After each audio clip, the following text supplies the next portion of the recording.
Sì, purtroppo è capitato, quando si vedono scene del genere si rimane senza parole.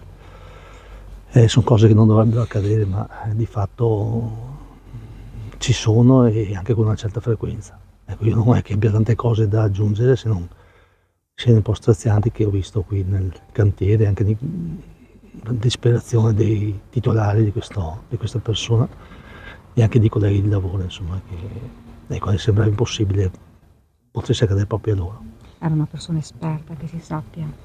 Io non conosco la persona, non conosco personalmente, però, mi vien da dire che sentivo che lavora da parecchi anni, ha lavorato per parecchi anni in questa impresa, ha 69 anni, credo abbia fatto sempre questo di mestiere, per cui immagino, suppongo l'esperienza non gli mancasse, però, di fatto l'incidente è capitato.